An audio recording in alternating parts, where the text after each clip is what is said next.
number 1, you have the Bucs, Lions 2, 3 Colts, 4 Bills. I don't know, Frank. Like, this is the Bills. The Bills have done nothing all year to actually beat any good team. You're convinced they're the 4th best team in the NFL right now? Convinced is a strong word. I'll tell you this. Hey, look, this is my 13th NFL season at Yahoo, so I've been doing power rankings for 13 years.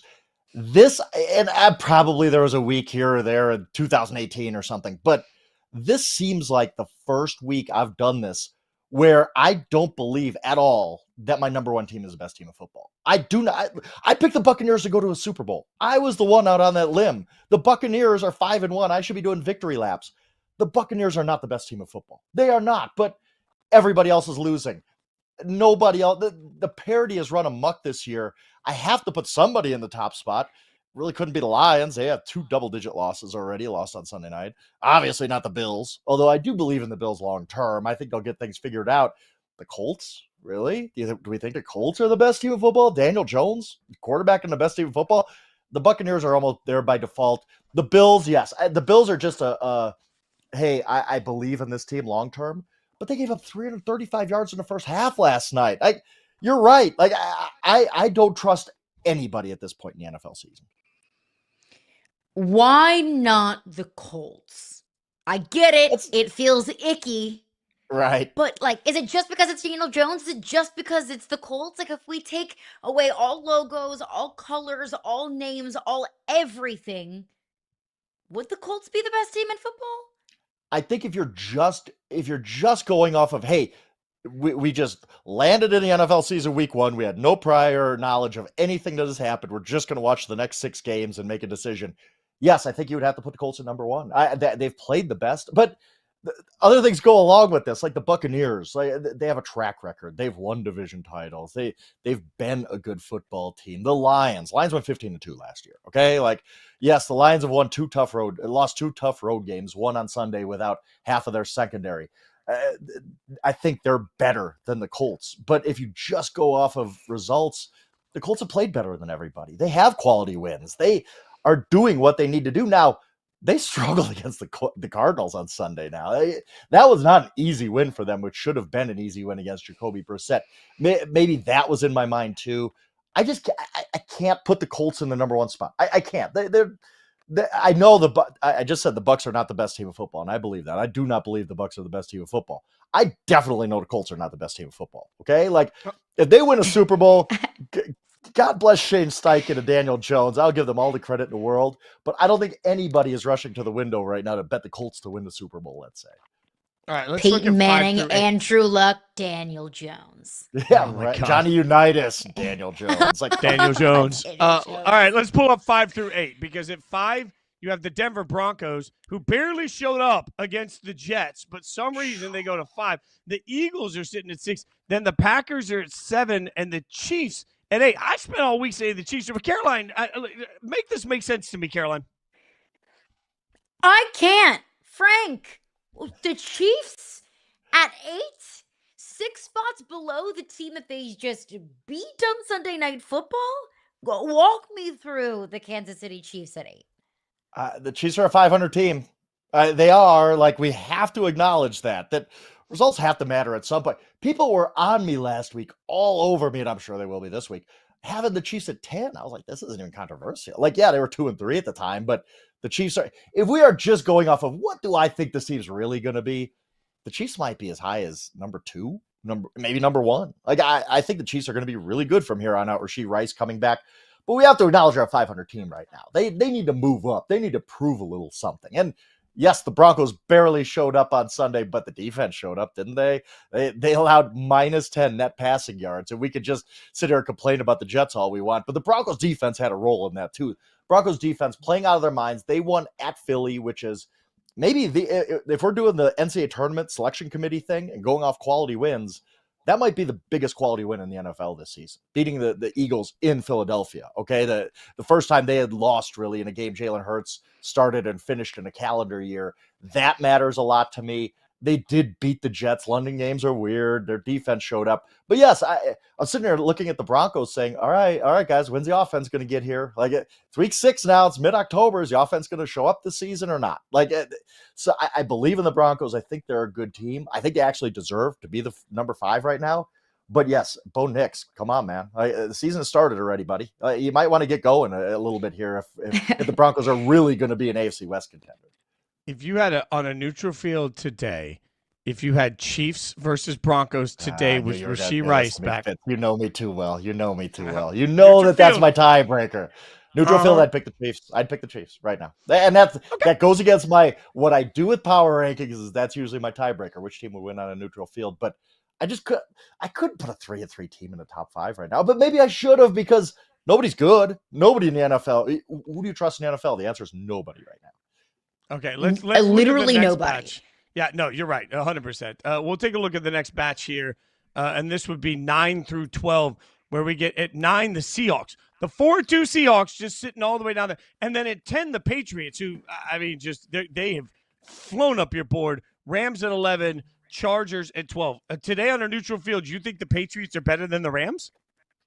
Oh, yeah. Yeah, I mean, what have the Rams done lately? Like, the Rams lost at home to the 49ers JV team. They really struggled to put away the Ravens, who have nobody. That's a preseason lineup they're putting out there. They really – and then the Nakua injury does worry me.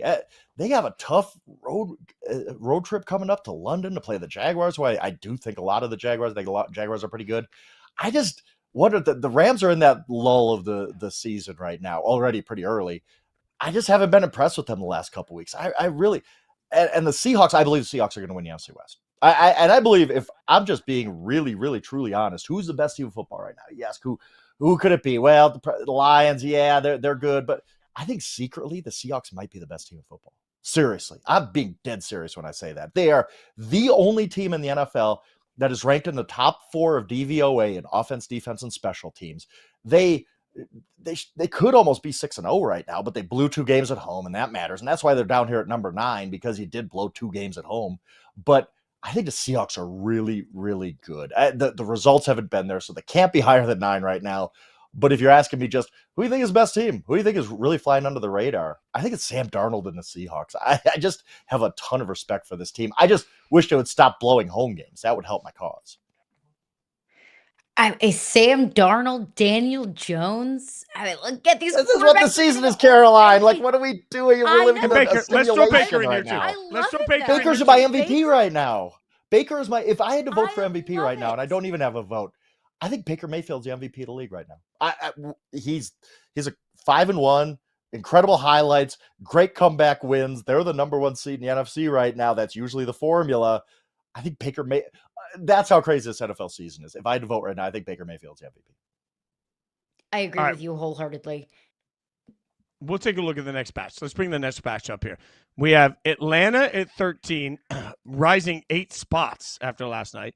The Jags falling 6 spots after the weekend at 14. The Steelers just sitting there at 15, and the depleted San Francisco 49ers fall. Frank, man, were we in our fields last night? Got a lot of big reactions, and we got a lot of big ups, got a lot of big downs. What are we doing? I get it. The one team that I struggled with is the Steelers, because they are 4-1, and I put the Buccaneers at 5-1, even though I don't really believe in them and what they've done so far with all these close wins. I don't believe in the Steelers, period. I just don't. Like, I'm sorry. Like, I don't think this offense is good enough. The Aaron Rodgers story is really cool. I know nobody cares about Aaron Rodgers and hearing a great story about Aaron Rodgers, but it's cool. But the offense is so limited, and they struggled so much with a bad Browns team. The defense really saved the day against a Browns team that decided to drop back Dylan Gabriel 52 times for some odd reason. I have no idea. I think the Steelers should be higher, and I just can't do it. I just look at that team, and I'm like, not yet. I still think the Ravens can hunt them down for the division. I really do. When you look at the Ravens' schedule coming up, they're going to get on a roll here. Did I put the Falcons up a little too high? Maybe, but I was just watching that game last night against a Bills team I respect, and I think is going to be there by the end of the year. And I complained about the Bills' defense giving up 335 yards in the first half. Well, the Falcons put up 335 yards in the first half, and their defense is a lot better than I thought it would be. That's the one key. Like, over the Bills' last 10 possessions last night, they scored once. Josh Allen, scored 1 out of 10 possessions against the Falcons defense.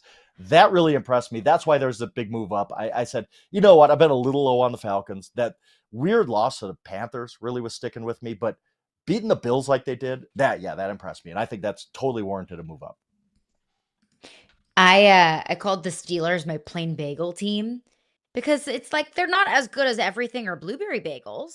But like if that's the only option, then like If it's okay, like it, that's fine, whatever. I It guess. does feel like 15, 16, like hovering right around the mucky middle of the league is the perfect place for the Steelers. That they're just they're fine. Like they're fine. They're there. In terms of the Falcons, fine.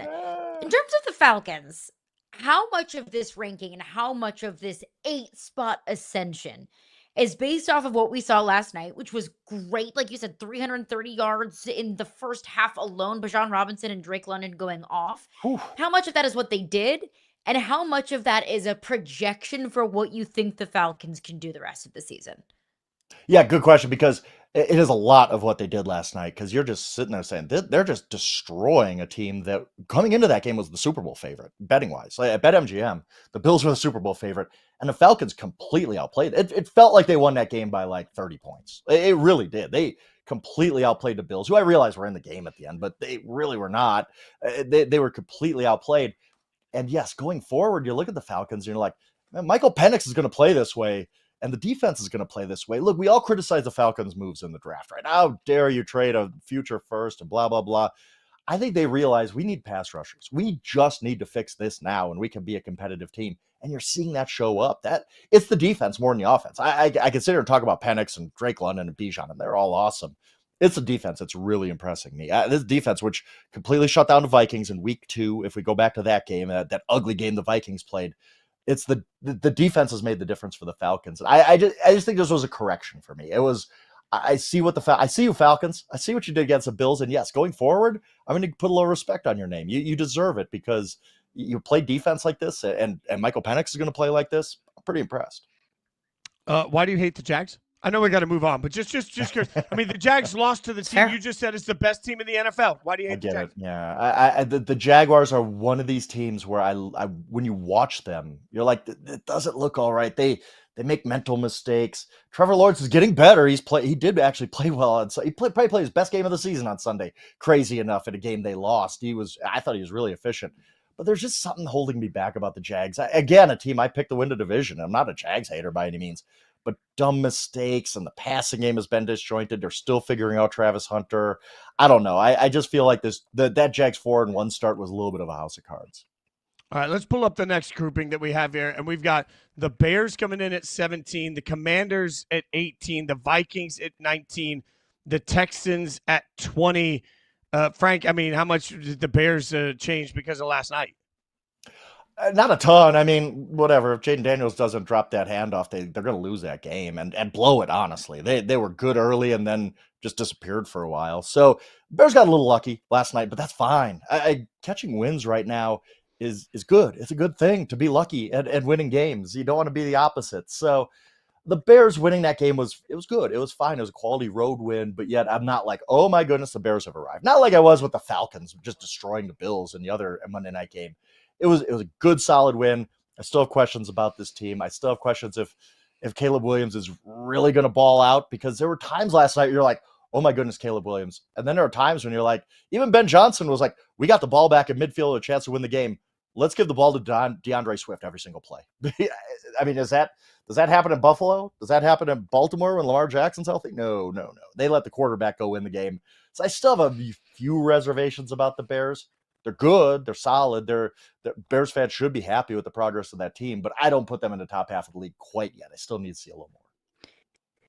And looking at this group, they're all fair questions about all 4 of those teams. But you look at the Vikings and the Bears with 2 of the better teams in the NFL in their division, in the Packers and the Lions. The Texans now in a much deeper division than any of us thought, with the Jags and the Colts, not the Titans, they stink.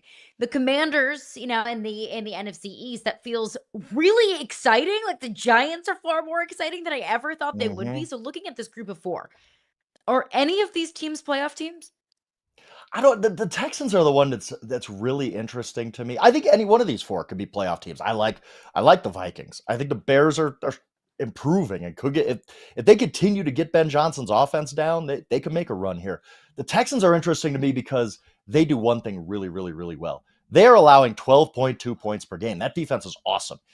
Since the merger, 1970, only 4 teams have allowed less than 12.2 points per game. Like, this is almost a historic run for the Texans defense. I trust them. I just don't know about the offense. The offense has looked better the last couple of weeks. Well, who was that against? It was against the Titans, and it was against the Ravens, who had nobody to throw out there. So I just wonder, is this sustainable for the Texans on offense? The offensive line issues haven't been fixed. So if CJ Stroud and that offense are solid, average, I think they can make a run to the playoffs. I think they could end up winning that division just because the defense has been, again, historically good. We're comparing them to like the 2000 Ravens based on how many points they've given up per game. So yeah, the Texans are the one team in that foursome that's interesting just because their defense has been so dominant. All right, the next grouping that we got up here, we've got Baltimore at 21, the injury-ravaged Ravens. Don't know what to the do with Panthers them at 22. Yeah, I mean, the Cowboys at 23, the Giants at 24. Caroline, what stands out here for you? Yeah, a whole lot of swimming through the sea of suck. But if I look at there's a lot of suck, but at least a lot of reason for optimism. Like, I don't know, the Giants with Cam Scatterbo and Jackson Dart. I don't know, the Cowboys with Dak Prescott. I don't know, the Panthers, Rico Dowdle in 2 back-to-back 200-plus yards games. Goodness. But looking at this group, my goodness, what's the most surprising to you? Either good or bad? It got to be the Ravens. And I still don't know what to do with them because I sit here and say, all right, you get the bye week this week. If you look at their schedule coming up, it's about a 7-game stretch where you're like, they could win every one of these games if their defense just gets a little bit better. And maybe it does with guys getting healthy.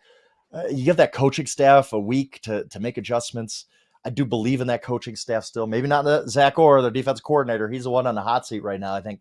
But I can see the path forward for the Ravens where we're sitting here in 2 months saying, yeah, maybe we shouldn't have had the Ravens down at 19 because they're still a really good football team. We're losing a ton of games, which they certainly have. Cowboys are interesting because the Cowboys have failed Dak Prescott, period. Like, this is the 2024 Bengals, period. Last year, the Bengals had an MVP level performance from Joe Burrow and did not make the playoffs. They absolutely failed Joe Burrow, and the Cowboys are doing the same to Dak Prescott. Dak Prescott's playing out of his mind this year. And they're 2-3-1. Like, come on. Like, what are we doing here, Jerry? Like, that has to get better. But yes, of this group of teams, the Ravens aren't just the toughest group to rank this year. They're one of the tougher teams I've ranked, period, ever. Because, again, this is not a 1-5 team, and we all know that. We all understand this team will get better. They will make a run. They have Lamar Jackson. He's probably coming back after the bye week. So I don't know what to do with the Ravens. I can't put a 1-5 team higher than 19, but at the same time, I don't think that this is the 19th best team in football. I think they're much, much better than that. All right, let's look at the next group then. The next one gets into the now we're really into the sea of suck. The Cardinals, the Browns, the Raiders, and the Bengals is your next 4. Of these 4, which team do you think has the best shot to not be in the bottom of the league standings by the end of the year? Who can turn it around? Yeah, and I'm just shocked the Browns are better than 6 teams in the NFL. Yeah, that's fair. That's fair. But the thing is, the Browns play defense every week. Like, if you're asking me, like, what path is there up the standings for any of these teams? I say, well, there's really not any. By the way, maybe the Cardinals' path is starting Jacoby Brissett. Were we just going to gloss over that the Cardinals actually look better without Kyler Murray on the field? I don't know. I'm just saying, against a 5-1 Colts team, they had their best offensive performance of the season with Kyler Murray on the bench. Okay, that's kind of telling, isn't it? But the one team here is the Browns, because not that I think Dylan Gabriel is the be-all, end-all, and I don't want to get into the conversation about the QB2 there. I just think that if one unit of this foursome, it's the Browns defense. The Browns defense is fantastic. They're really, really good. They can keep them in every single game. That's why I put some respect on the Browns. Even like you said, like there's 6 teams worse than the Browns. It's because I watch the Browns every week, and I'm like, at least the defense is competing. The defense is keeping this team in games, which most of the teams in this bottom 8 are just done, just drawing dead already in mid-October. All right, let's get to the very, very bottom of the bottom. At 29, you have the Saints. There's a lot the of Dolphins bottom. at 30. Yeah. The Titans fire their coach. That's 31. You think you'd give them just a little pop for that. And the Jets at 32. Frank, you wrote that the Jets could go 0-17. You really think they're that bad? They're playing that way. They won't go 0-17. They're going to find a win somehow. But there's just nothing out of this team. Like Justin Fields should not be starting anymore. When you quarterback, you hold the ball like it's your firstborn child, and you take 9 sacks because you're just sitting there holding it against a really, really good Broncos defense. You're just lost. Like, you don't know how to play right now. And Aaron Glenn has not said what they're going to do at quarterback this week. He has defended Justin Fields. It's going to be very interesting to see on Wednesday what he says, because if I'm the Jets, I don't start Justin Fields again. I just can't. I can't watch that anymore. Like, he has been awful, absolutely positively awful this season. I don't think they're going 0-17. I don't even think they're the worst team in football. Honestly, I think the Titans are worse. If I had to be honest, I think the Titans are worse. They're so bad right now, and I don't think that Mike McCoy is turning that thing around. But yes, the Jets are unwatchable. That game in London was one of the worst NFL games I've seen in a long time. There's a lot of bad. The Dolphins too, with Tua's comments about leadership. Like, I think that just kind of opened the door for the reason why this team has gotten as bad as they are. To your point though about the Titans, they're dreadful. Yes, Mike McCoy is not going to be the guy that turns it around. Who is? Like, who would be on your short list for guys the Titans should take a look at? And I think it almost has to be an offensive coach, but it's hard to identify somebody, because here's my thing with the Titans is that's not a good job. You have to be convinced. The only selling point they have is Cam Ward. And I know nobody wants to talk about this because all of the tape guys love Cam Ward. Oh, look at this splash play he made. Look at his throw. Look at his arm. Cam Ward's not playing well. Can we be honest about that? I get it. The coaching's been bad. He doesn't have a lot around him. Cam Ward is not playing good football right now, period. Like, if I'm hitching my wagon and my coaching career to somebody, I want to see a little more out of that guy than what Cam Ward has shown so far. And I love Cam Ward. I've defended Cam Ward. I think Cam Ward's going to be fine going forward, but we have no questions about Cam Ward. It's just, it's the coaching. Oh, look at the teammates around him. I get all that. Cam Ward ain't holding up his end of the bargain either. So if that's a question for coaches, what else? Ownership is terrible in Tennessee. I think that it seems like they don't have a ton of money to pay any of these guys. This might be a job like the Saints last year. Remember, the Saints were the last team to hire anybody because basically everybody was like, I don't want to come play for your organization. You don't have a lot to sell me. They ended up with Kellen Moore because they're one of 32. Kellen will give you a head coaching job, and Kellen Moore's like, okay, they're one of 32. I can't pass up this opportunity. I think the Titans might be the same way. I don't think they're going to get one of the best candidates. Everybody's going to say they will. Everybody's going to say, every young coach wants to coach Cam Ward. I don't know that that's the case. And there's so many other negatives that even if you like Cam Ward, you have to think twice about getting involved with the Titans right now. What would you think of my pitch earlier was Mike McCarthy. We threw out some names. I threw out McCarthy, and then Caroline threw out Joe Brady. What do you think of those? Yeah, I love that. Any guy like that, any good, and I like actually McCarthy a little more because he has the experience, he has the track record. But I see the Joe Brady point too. Very smart offensive guy. It's not going to cost as much maybe as Mike McCarthy, which I guess matters to the Titans right now, based on Charles Robinson, what he was talking about on Inside Coverage yesterday. So I like both of those names. There's going to be other offensive coaches to kind of emerge through the year that you're going to look at. But yes, a guy like a McCarthy.